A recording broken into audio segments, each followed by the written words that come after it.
Olá, alunos, tudo bem com vocês? Aqui é o professor Renato, iniciando mais uma aula de matemática para o primeiro ano. Bom, gente, e como vocês já viram pelo título, nossa aula hoje será de revisão.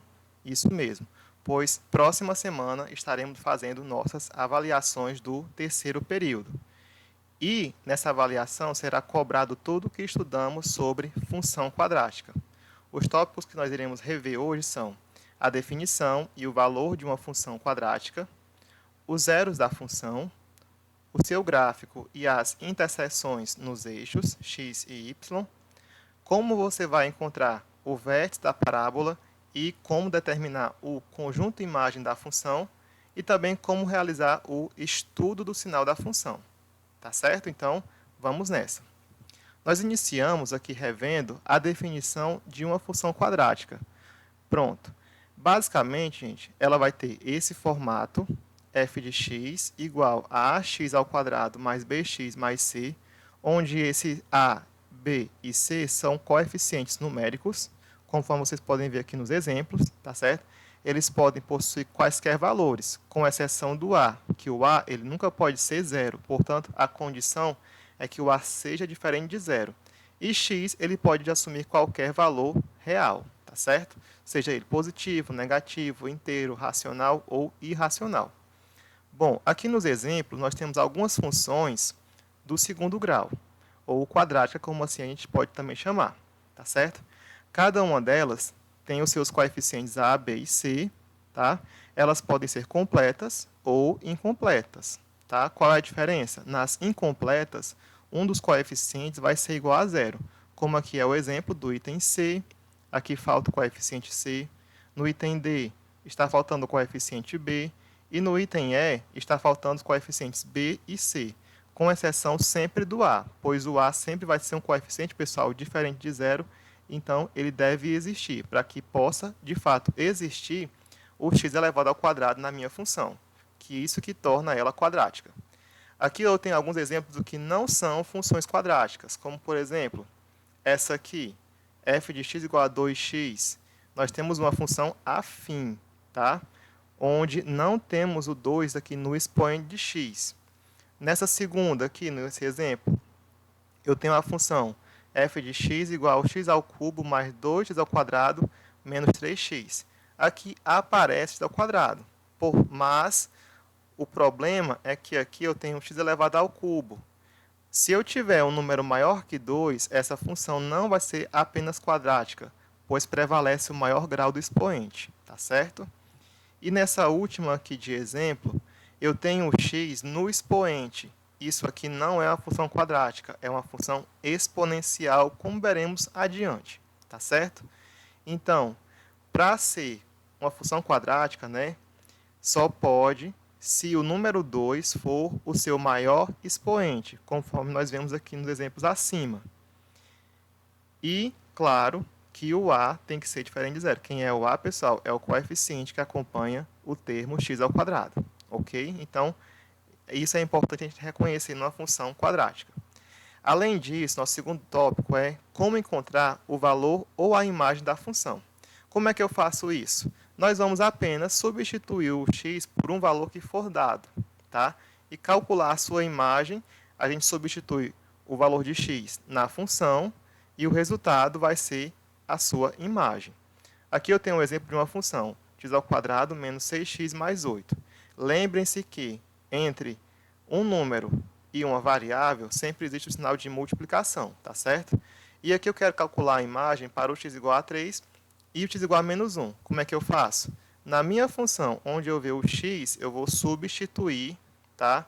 Aqui no caso, ele por 2 e depois ele por menos 1, tá certo? Aí eu calculo as suas imagens conforme eu for substituindo os valores e calculando, tá? Sempre lembra da ordem. Primeiro as potências, depois as multiplicações e no final é que você soma ou subtrai, tá certo? E o valor final, por exemplo aqui, quando eu substituir o x por 2, eu encontrei 0. Quando eu substituir o x por menos 1, eu encontrei 15. Isso quer dizer que a imagem de 2 é 0 e a imagem de menos 1 é 15. Tranquilo? Pronto. Adiante, o nosso próximo tópico é determinar quem são os zeros da função quadrática, tá bom? Quem é que são os zeros? São os valores de x que anulam a função, ou seja, aonde eu vou ter o f de x, que x é um número qualquer, que vai zerar, tá certo? Por isso é chamado de zeros. Aí, pessoal, como toda função quadrática é um exemplo de uma equação de segundo grau, a gente vai poder ter até 3 situações, que essas situações dependem para você descobrir através do valor do discriminante da função, que é o chamado delta, tá certo? Onde o delta é igual b ao quadrado menos 4 vezes a vezes c. Da onde aqui vem essas letrinhas, pessoal? Dos coeficientes da minha função do segundo grau ou quadrática, tá? Aí, quanto ao delta, eu posso ter 3 valores. Se ele for maior que zero, isso indica para mim que a função vai ter 2 zeros reais, o x1 e o x2. Se o delta for igual a zero, a função terá apenas um zero real. Isso quer dizer o quê? Que tanto o x1 e o x2 vão ser o mesmo número, tá? Então, por isso tem apenas um zero real. Se o delta for menor que zero, a função vai ter nem um zero, tá, pessoal? Por que motivo? Porque o delta, no final, eu vou ter que substituir numa raiz. E nós não temos raiz quadrada de números negativos. Portanto, não vai existir nenhum zero nessa função, tá? Aqui eu tenho para vocês um exemplo. Como é que é o passo a passo? Você identifica a função, escreve os seus coeficientes. O segundo passo, calcular o valor de delta, sempre observando, pessoal, os sinais e as regras de multiplicação e potência. Primeiro a potência, depois a multiplicação e no final é que você faz a conta de ou subtração ou de soma, dependendo do sinal que for aparecer aqui, tá? Eu encontrei aqui 4. Isso quer dizer o quê? Que 4 é maior que zero. Então, eu vou ter 2 zeros nessa função. Como é que calcula? Aí vem o terceiro passo, que é usar a fórmula de Bhaskara. Menos x mais ou menos raiz de delta sobre 2a. Substituo o valor de b, de delta e de a, tá certo? Aí eu vou encontrar essa expressão, onde aparece o mais ou menos. O que eu vou fazer? Eu vou ter um x1, onde eu vou somar, e eu vou ter um x2, onde eu vou subtrair esses dois números, tá? Aí eu calculo cada um em separado, e eu vou encontrar o valor de x1, que no caso foi 4, e o de x2, que no caso foi 2. Esses dois valores são os chamados zeros dessa função aqui do exemplo, tá? Então, quem são os zeros? São o x igual a 4 e o x igual a 2. Tanto faz a ordem, tá certo? Então, continuando. O nosso próximo tópico foi o gráfico da função quadrática. Bom, o desenho do gráfico da função quadrática, pessoal, ele é uma linha curva, não é uma reta, que nós vamos chamar de parábola. Para constituir, né, esse gráfico, nós usamos o plano cartesiano e devemos seguir esse passo aqui, esses 3 passos. Qual é o primeiro dele? Construir uma tabela de valores, tá? Atribuindo eles para x. O segundo passo, calcular as imagens. Como é calcular a imagem? Substitui o valor de x na função. E formar os pares. Quando você encontrar a imagem, você vai ter um par ordenado, x, que você substituiu, e o y, que você encontrou, para cada valor, tá, gente? E no final, esses pares formam pontos, que eu vou marcá-los no plano cartesiano e vou ligar. Aí eu tenho aqui o exemplo. Eu construí, pessoal, uma tabela de valores para a função x ao quadrado menos 6x mais 8. Aí, o que foi que eu fiz? Eu substituí o x por 1, calculei a sua imagem, deu 3, formei o par, 1 e 3. Substituí o x por 2, calculei a imagem e deu 0. Então, eu formei o par 2 e 0. Substituí por 3, calculei a imagem, encontrei menos 1. Então, eu formei o par 3 positivo e 1 negativo. Fiz isso para o 4 e para o 5 também. Eu também poderia usar, pessoal, números negativos. Fica a critério de vocês, tá?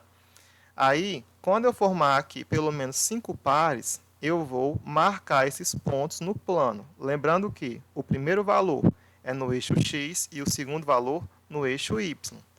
Aí eu tenho aqui já o desenho do gráfico. Por exemplo, aqui o ponto 1 e 3.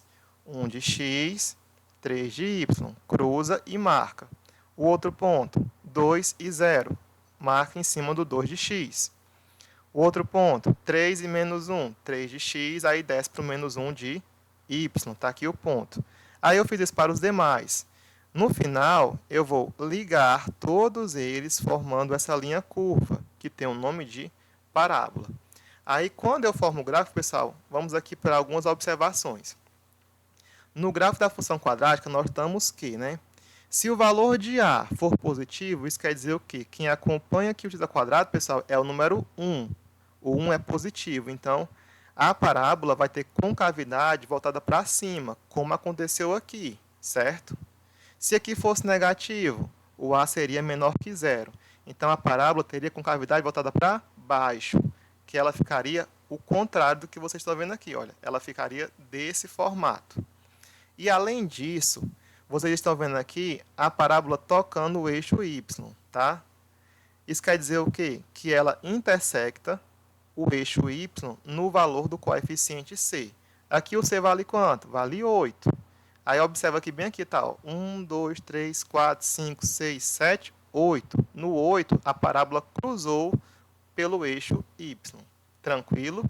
Então, fica aí para vocês, tá? O passo a passo. Constrói a tabela, marca os pontos e liga, tá? E lembrando que se o A for positivo, parábola fica para cima, a abertura. E se o A for negativo, a abertura fica para baixo. E sempre no eixo y, ela vai cortar o valor do coeficiente c, tá? Adiante. Aí, pessoal, como falamos agora há pouco de cortar o eixo y, a parábola também vai ter interseções tanto no eixo y quanto no eixo x. Como é que eu vou descobrir isso? Eu sei, né, que no eixo y ela intersecta no ponto 0 e c. Como assim 0 e c? Porque o x vai ser 0 e o y vai ser o valor do coeficiente c da minha função, tá? Já no eixo x, a parábola ela pode variar. Como assim? Ela pode intersectar o eixo x em um ou em 2 pontos, ou até mesmo em nenhum. Depende de quem? Vai depender, claro, do valor do zero da função, que tem uma certa dependência do valor de delta, né? Lembrando que delta é igual a b ao quadrado menos 4 vezes a vezes c, tá? Que vem aqui da função, tá, pessoal? Aí, se o delta for positivo, maior que zero, então eu vou ter 2 pontos de interseção, que vai corresponder ao x1 e o x2. Se o delta for igual a zero, eu vou ter apenas um ponto de interseção no eixo x, tá? E se ele for negativo, o delta, eu não vou ter nenhum ponto de interseção, tá bom? Aí vamos aqui ver o exemplo. Eu quero encontrar os pontos de interseção, tá? Da função x ao quadrado menos 6x mais 8.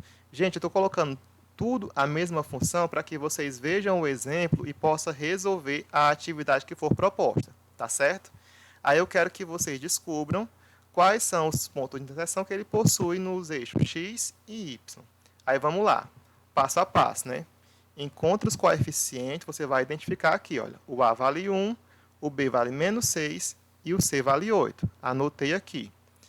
Primeiro ponto, né? Como o C aqui vale 8, a parábola intersecta o eixo y no ponto 0, que é o x, né? Isso, e y igual a 8, que esse 8, pessoal, é o coeficiente c, tá? Calculei o delta, substituí os valores, né? Deu 4. Se deu 4 é porque é maior que zero, então eu vou ter 2 zeros reais, portanto, teremos duas interseções no eixo x. Aí, como é que eu vou saber isso? Calcula as raízes, os zeros, né? Usando a fórmula de Bhaskara. X igual a menos b, mais ou menos, raiz de delta sobre 2a. Aí, substitui os valores, né, de b, delta e a. Aí, eu vou encontrar aqui essa expressão. No x1, eu vou somar. No x2, eu vou subtrair. Tá? Encontrei o x1 igual a 4 e o x2 igual a 2. Aí, o que eu vou fazer? Eu sei, então, que, como aqui eu descobri dois valores de x, a minha parábola vai intersectar o eixo x em 2 pontos, que são eles 2 e 0, que corresponde a essa raiz, e o outro 4 e 0, que corresponde a outra raiz. Então, gente, o meu gráfico vai ficar assim. Aqui ele vai cortar uma vez o eixo y, tá? E duas vezes o eixo x, correspondente às suas raízes ou zeros da função. Quem são os zeros? São os números 2 e 4, e no eixo y, o valor de c é 8. Então, ele corta o eixo y igual a 8, tá certo? Ok, pessoal. Indo adiante. O nosso próximo tópico é como calcular e identificar o vértice da parábola. Aí vamos lá, quem é o vértice? É um ponto. Esse ponto, de acordo com a função, ele pode ser de máximo ou de mínimo. É onde a parábola, pessoal, ela vai mudar a sua curva. Se ela estava subindo, ela vai descer. Se ela estava descendo, ela vai subir, tá? Aí, como é que eu encontro esse vértice? Como ele tem um valor para x e um para y, eu vou ter duas fórmulas distintas. X vértice menos b sobre 2a. Y vértice menos delta sobre 4a. E o delta, né, lembrando que é calculado como b ao quadrado menos 4 vezes a vezes c. Aí vamos aqui lembrar de uma coisa. A parábola ela pode estar voltada para baixo ou voltada para cima. Isso depende do valor de a da minha função. Se o a for negativo, ela está para baixo. Se for positivo, o valor de a parábola fica para cima. Quando eu tiver essa situação com a concavidade para baixo, a minha parábola vai ter um valor máximo, tá? E quando eu tiver concavidade voltada para cima, a minha parábola, o seu vértice vai ser o ponto de mínimo, tá? É o contrário. Aí, isso aqui é importante para identificar o conjunto de imagem, tá? O que é o conjunto de imagem? É o conjunto dos valores que o y pode assumir. Vejam que, nesse exemplo aqui, como o y vértice é o ponto máximo, o y só vai assumir valores até aqui e daqui apenas para baixo. Veja que a função, o gráfico dela, ó, morre aqui, para cima não tem. Nesse outro caso, é o contrário. O y vértice é o ponto de mínimo. Nesse caso, para baixo eu não vou ter nada. Agora, para cima, eu vou ter qualquer valor da função, tá? Isso quer dizer o quê? Se o a for negativo, o y vértice é o valor máximo. E se o a for positivo, o y vértice vai ser o valor mínimo da função. Aí vamos ver aqui o exemplo. Eu vou pegar aquela mesma função e determinar o seu vértice. Como é que eu começo? Anoto os coeficientes e vou substituir. X vértice menos b sobre 2a. Substituo o valor de b. Lembrando que se tiver dois sinais negativos, pessoal, eu tenho que colocar o do número e o que tiver aqui na fórmula, tá certo? E o valor de a é 1. Menos e menos dá mais. 2 vezes 1 dá 2. 6 sobre 2, 3. Achei o x vértice. Para achar o y vértice, calcula o delta. No caso aqui deu 4, que é o mesmo do anterior, tá, gente? Aí eu vou substituir aqui na fórmula. Y vértice é menos delta sobre 4a. Menos, o valor de delta é 4. 4 vezes o a, que é 1. Aí aqui, pessoal, fica menos 4, tá? Só corrigindo aqui para vocês. Menos 4, ok? Dividido por 4, que no caso vai dar menos 1, tá bom? Aí, feito isso, eu achei o y vértice. No caso, quem é o vértice? É o ponto V, 3 e menos 1, tá bom? Aí, depois disso, eu posso, a partir do valor do y vértice, encontrar o conjunto de imagem, tá? Como é que eu faço isso? Eu tenho aqui a minha função, eu estou vendo que ela tem concavidade voltada para cima, portanto, aqui, o y vértice vai ser o seu valor mínimo.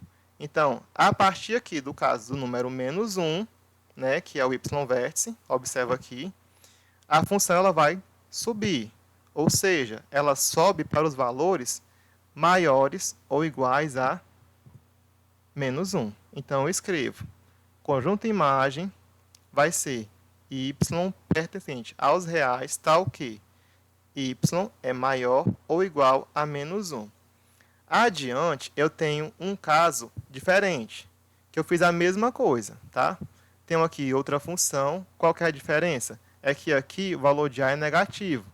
Nesse caso, após calcular o x vértice e o y vértice, o meu vértice aqui ele vai ser o meu ponto máximo, tá? A parábola tem concavidade para baixo. Esse ponto aqui é o máximo. No caso aqui, o y vértice é 7 e ele vai ser o valor máximo da minha função. Aí, como é que fica a imagem dessa função? Y pertencente aos reais, tal que Aqui, gente, é o contrário. Ó. Acima do 7 eu não tenho nada, só vou ter aonde? Abaixo. E abaixo são os valores que são menores que eles. Então, fica assim, o conjunto de imagem. Y e pertencente aos reais, tal que y menor ou igual a 7. Aí só lembrando, ó, se aqui for negativo, menor ou igual. Se fosse o contrário, se o A fosse positivo, maior ou igual. Ok? Fica aí para vocês observarem esse detalhe.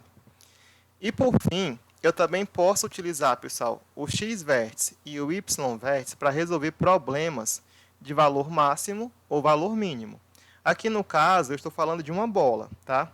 A bola, pessoal, quando ela é chutada, ela passa um tempo para chegar até uma certa altura máxima e depois ela vai cair. Nisso ela formou um desenho próximo a isso, uma parábola, tá? Que aqui eu estou descrevendo através de uma função, em função de t, tá? E eu peço para que você, aqui no item A, faça o quê? Descubra o instante em que a bola atinge a altura máxima. Como é que eu vou fazer isso? O instante é como se fosse o x, tá? Aqui em toda a função aparece o x, aqui apareceu um t. O que é que eu vou fazer? Calcular o y, ou melhor, o x do vértice, tá? Identifica os coeficientes na função. Aqui, olha, o c igual a zero, por quê? Porque não tem o termo independente. No caso aqui, o a é menos 1 e o b é 6, tá certo? Substituo na fórmula, tá? Faz o jogo de soma adequado e você encontra o valor em que a bola vai atingir a altura máxima. No item B, ele pede para que você descubra a altura máxima atingida pela bola. Como é que você vai encontrar isso? A altura máxima vai corresponder ao y do vértice. E para achar o y do vértice, né, eu preciso calcular primeiro o delta. Depois descobrir o delta, substituo aqui e vou encontrar esse resultado, que aqui no caso foi 9, tá certo? Qualquer coisa, pessoal, dê uma pausa para vocês poderem acompanhar os exemplos, tá? Ou então confira no material em PDF. E por fim, o nosso último tópico de estudo foi o estudo do sinal da função. O que é isso? É basicamente você descobrir quais valores de x a imagem da função, que eu vou chamar de f de x, ela se anula, vai ser positiva ou negativa. Aí lembrando que para isso acontecer, depende de 3 casos, né? Por quê? Porque como isso aqui vai depender, pessoal, dos zeros da função, lógico que vai depender também do valor de delta. Então, se o delta for positivo, eu vou ter duas interseções. Se o delta for igual a zero, eu vou ter apenas um ponto de tangência, que a parábola vai cortar apenas um ponto o eixo x. E se o delta for menor que zero, a parábola não vai cortar, ou ela vai estar totalmente acima ou totalmente abaixo do eixo x. Aí, vamos ver aqui um exemplo para a gente poder entender melhor. Eu peguei aqui, pessoal, a mesma função que eu trabalhei em todos os exemplos. X ao quadrado menos 6x mais 8. Aí, o que eu faço? Todo aquele passo a passo. Identificar os coeficientes, calcular o delta. Para que calculo o delta? Para saber em qual caso ele vai se encontrar. Aqui deu 4, então eu vou ter 2 zeros reais. Ou seja, 2 pontos de interseção. Quem são eles? Calcula usando a fórmula de Bhaskara. Encontrei x1 igual a 4, x2 igual a 2, tá? Aí, o que acontece? Como ela tem 2 pontos e o valor de A é positivo, a parábola vai estar com concavidade para cima, tá certo? Ela vai passar pelos 2 pontos no eixo x, tá? E subir novamente. Quem são os seus 2 pontos? São o 2 aqui, né, e o 4, que é o que eu descobri nas suas raízes ou zeros. Aí eu quero saber o estudo do sinal. Como é que eu faço isso? Aonde que ela vai se anular? Ela se anula, pessoal, nos seus zeros, 2 e 4, ok? Agora, onde que ela é positiva? A função vai ser positiva, olha só. Positivo, pessoal, é porque está acima do eixo x. No caso, ele está acima antes do 2, ou seja, x menor que 2, ou depois do 4. Olha, aqui está acima. Então, ela é positiva para x menor que 2 ou x maior que 4, tá certo? Aí a pergunta é, onde que ela é negativa? Ela é negativa abaixo do eixo x. Onde que ela está abaixo? Entre o 2 e o 4. Portanto, ela vai ser negativa no x, onde 2 é menor que x, que é menor que 4. Ok? Então, é basicamente isso, estudar o sinal. É só você ver onde no gráfico a função é positiva ou negativa, tá certo? De acordo com cada caso desses, pode ter uma situação diferente, tá? Mas pelo exemplo, você consegue resolver a atividade que eu passei.